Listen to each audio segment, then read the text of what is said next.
Bismillahirrahmanirrahim. Assalamualaikum warahmatullahi wabarakatuh.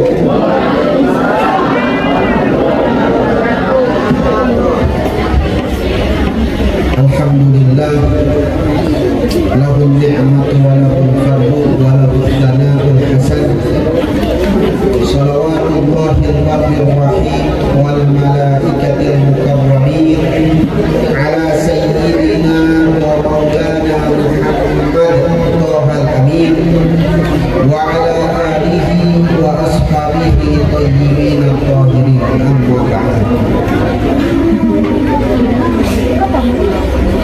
Yang kami hormati pimpinan daripada Yayasan An-Nisaul Khairat, Ustazah Siti Wahidah, Siti Rahman.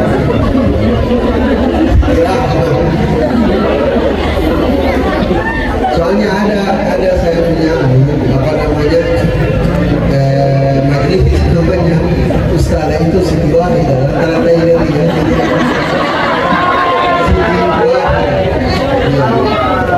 ibu juga, kalau cewek-cewek bukan, jadi salah paham.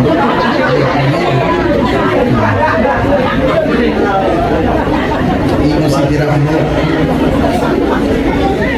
yang kami hormati, Bapak Camat Tawain, yang kami hormati Bapak Kauba Ustaz Agung, yang kami hormati Lurah Pak Lurah Padang, yang kami hormati Korwil ya Bapak Korwil PTD, serta bapak-bapak dan ibu-ibu dari Bimais yang sempat hadir pada siang menjelang sore hari ini, dan ada juga dari Pendis ya yang mewakili Kasih Pendis, serta tokoh masyarakat ya, para asatid semuanya, tokoh adat yang kami hormati dan kami banggakan, jamaah Majelis An-Nisaul Khairat, bapak-bapak dan ibu-ibu semuanya yang dirahmati Allah Subhanahu wa taala. Alhamdulillah, puji dan syukur kepada Allah Subhanahu wa taala yang masih memberikan kita nikmat sehingga kita bisa hadir di acara Tahun Baru Islam sekalian dengan Khatmil Quran atau Khatam Quran kalau bahasa Indonesianya ya. Ini acara yang kalau ditanya di zaman Nabi tidak ada orang khatam Quran di zaman Nabi, tapi ini supaya memotivasi anak-anak supaya mereka terus mengkaji atau belajar Al-Quran secara khusus dan belajar ilmu agama secara umum. Jadi ilmu agama ini penting. Karena itu guru tua Habib Idrus bin Salim Al-Jufri, pertama beliau datang di Palu, apa yang beliau bentuk? Beliau tidak bentuk masjid, beliau tidak bentuk misalnya langsung buat organisasi belakang baru diresmikan. Yang beliau buat pertama kali mencari anak-anak kecil. Anak-anak kecil, beliau datang ke satu kampung ziarah, dia tanya siapa anak-anak di sini yang mau dibawa ke Palu supaya sekolah.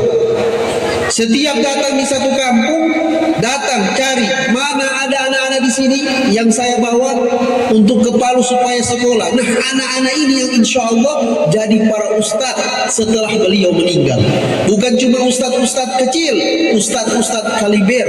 Ada yang jadi ketua MUI, ada yang jadi Kakanwil pertama kali di Sulawesi Tengah. Semuanya bekas tangannya Habib Idrus bin Salim Al-Jufri.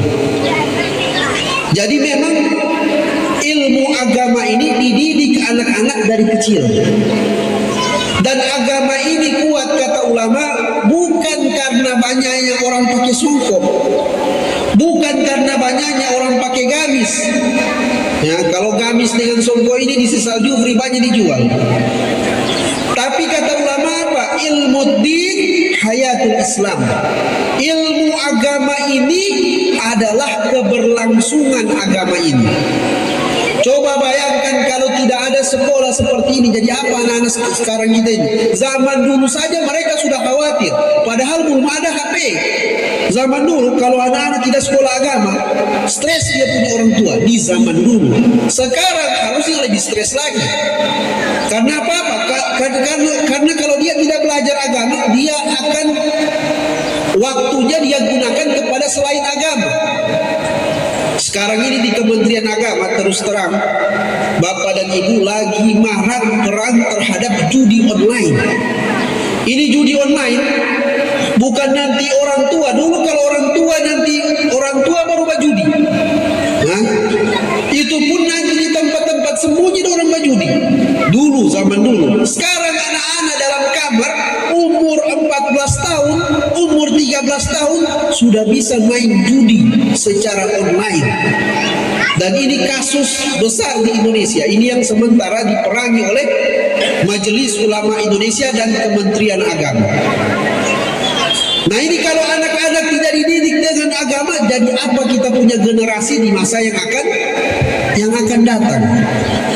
Oleh karena itu, alhamdulillah kami bersyukur khususnya di Kecamatan Tawil ini ada yayasan atau MDA, ya. Ini bisa dikatakan MDA, Madrasah Diniyah Awaliyah atau Madrasah Diniyah Takmiliyah MDT, yang coba mengumpulkan anak-anak dalam kebaikan, diajarkan tentang Al-Quran, diajarkan ilmu agama, dan yang paling penting tadi dikasih tahu sama ustazah bahwa ini dia punya sekolah bersanad, tidak main-main, sanadnya kembali ke guru tua. Karena ada biasa ibu, bapak, sekolah dia punya label tahfizul Quran, tapi pas didengar itu anak-anak membaca, tahammul dia punya bacaan. Dia punya tajwid tidak benar, makharijul hurufnya tidak benar, tapi hafal 30 juz. Kalau secara hafalan hafal, tapi dia punya pengucapan huruf tidak benar, makharijul hurufnya tidak benar. Ini Al-Quran. Beda kalau bahasa Indonesia. Bahasa Indonesia kalau tak salah-salah sedikit, yang penting orang paham, masih dibilang bahasa Indonesia. Beda kalau Al-Quran ini, satu huruf saja hilang, berubah makna. Contoh, misalnya di kalimat di dalam suratul Fatihah, kalau kita ucapkan misalnya Iyyaka na'budu wa iyyaka nasta'in, itu tidak pakai tasydid. Yang ada pakai tasydid, yang benar Iyyaka na'budu wa iyyaka nasta'in, itu benar. Tapi sebagian orang ketika baca Al-Fatihah dia kasih hilang dia punya tasydid. Apa yang dia baca? Iyyaka na'budu wa iyyaka nasta'in, hilang tasydid. Nah, maknanya itu gak berubah. Kalau dalam bahasa Arab kalimat iyyaka itu domir yang bermakna anta. Iyyaka, hanya kepadamu ya Allah na'budu, kami menyembah. Tapi kalau hilang tasdidnya iyyaka, itu dalam bahasa Arab maknanya asyams atau matahari. Jadi kalau dia bilang iyyaka na'budu tanpa tasdid, tanpa tasdid dia baca iyyaka na'budu, berarti dia bilang apa maknanya? Hanya kepada matahari kami menyembah. Bayangkan, cuma gara-gara tasdid. Jadi penting kita memasukkan anak-anak kita di tempat yang betul-betul kita yakini, kita tahu betul gurunya, ya. Tadi dikasih tahu juga sama Pak KUA, ada biasa sekolah tahfidzul Quran dia punya merek, tapi sampai di rumah itu anak sudah tidak mau cium tangannya kita. Nah, pergi baca ratib di masjid, nah ratibul haddad, oh teh mau, teh pernah itu syirik semua itu ada begitu. Nah, piano tahlilan itu kita punya meninggal, oh tidak ada begitu, tidak ada tahlil. Nabi tidak pernah bikin. Ada juga ajaran seperti itu. Jadi alhamdulillah ini sekolah Masya Allah diajarkan betul-betul bagaimana Al-Quran tapi sesuai dengan pemahaman yang benar. Kalau istilahnya Kementerian Agama, moderasi beragama. Nah itu misalnya istilahnya. Artinya wasatiyah ahlu sunnati wal jamaah. Jamaah yang dirahmati Allah, salawat beserta salam kita haturkan kepada baginda Nabi besar Muhammad sallallahu alaihi wasallam, yang mana pada hari ini walaupun sudah lewat satu hari kita memperingati tahun baru Islam. Kenapa tahun baru Islam diperingati? Kenapa seseorang memperingati tahun baru Islam? Karena bukan tahun baru Islamnya, tapi tahun baru Islam ini berkaitan dengan kisah seseorang makhluk yang paling mulia.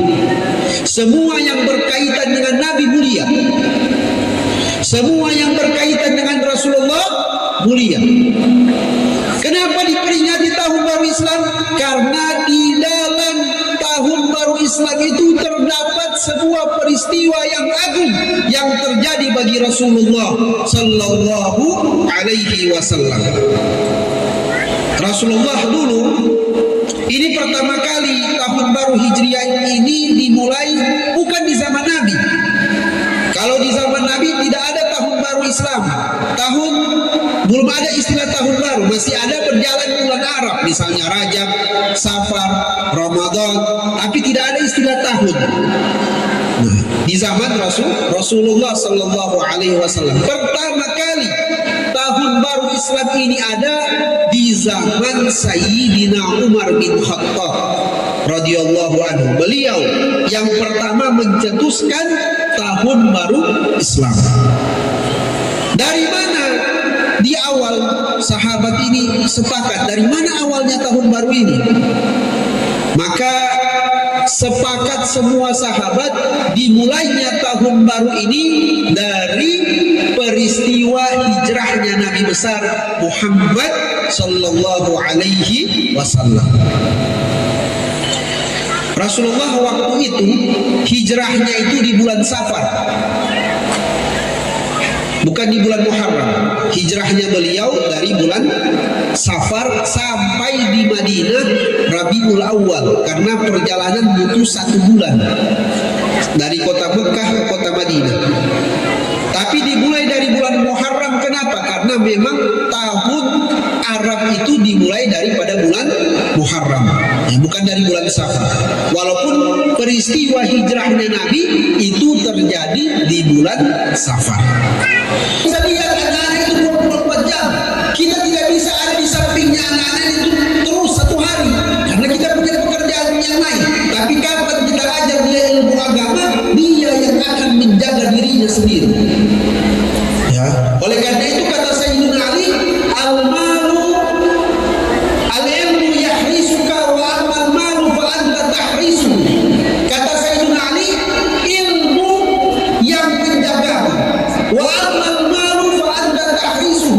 Adapun harta engkau yang menjaganya.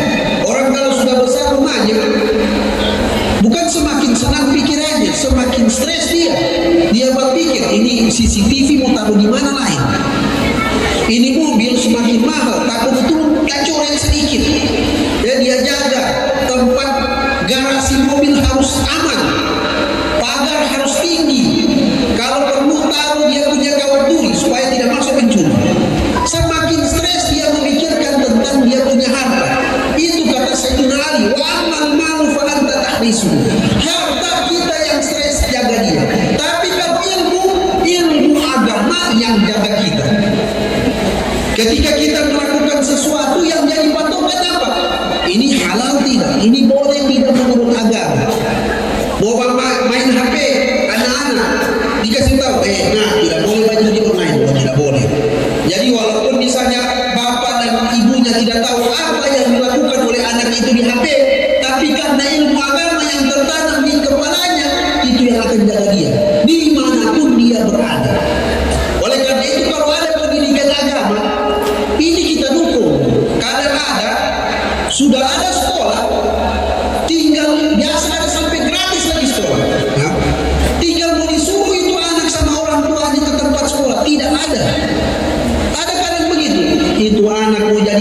tidak pusing dia. Yang penting dia bilang saya kasih makan dan dengan minum dia.